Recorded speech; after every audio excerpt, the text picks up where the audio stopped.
They wake us, time and time over. They are to be happy in. Where can we live but days? Solving that question brings the priest and the doctor in their long coats running over the fields. Philip Larkin, Days. Part 1. 1988 to 1992. Early 20s. That was a memorable day to me, for it made great changes in me. But it is the same with any life. Imagine one selected day struck out of it, and think how different its course would have been.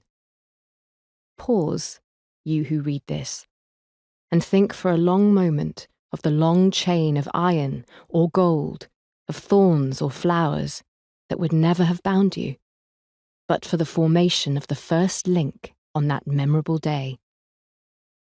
Charles Dickens, Great Expectations. Chapter 1. The Future. Friday the 15th of July, 1988. Rankeillor Street, Edinburgh. I suppose the important thing is to make some sort of difference, she said. You know, actually change something. What, like change the world, you mean? Not the whole entire world, just a little bit around you. They lay in silence for a moment, bodies curled around each other in the single bed. Then both began to laugh in low, pre-dawn voices. Can't believe I just said that, she groaned. Sounds a bit corny, doesn't it? A bit corny?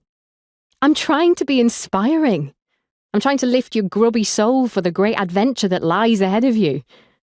She turned to face him. Not that you need it. I expect you've got your future nicely mapped out, very much. Probably got a little flowchart somewhere or something. Hardly. So what are you going to do then? What's the great plan? Well, my parents are going to pick up my stuff, dump it at theirs.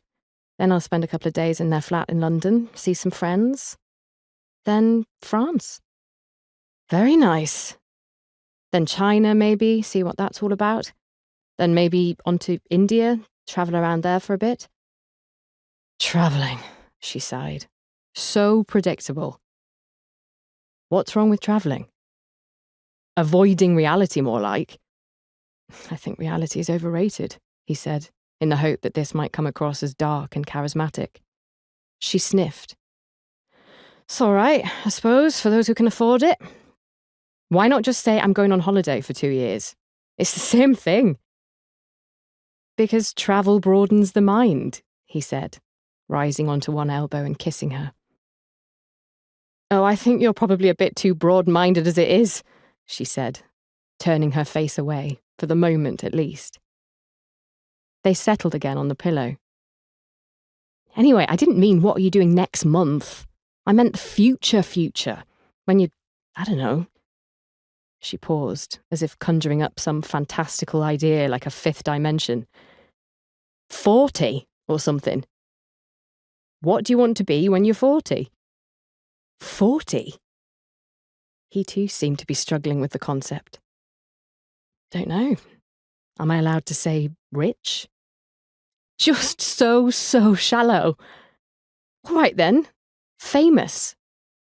He began to nuzzle at her neck. Bit morbid this, isn't it? It's not morbid, it's exciting. Exciting, he was imitating her voice now.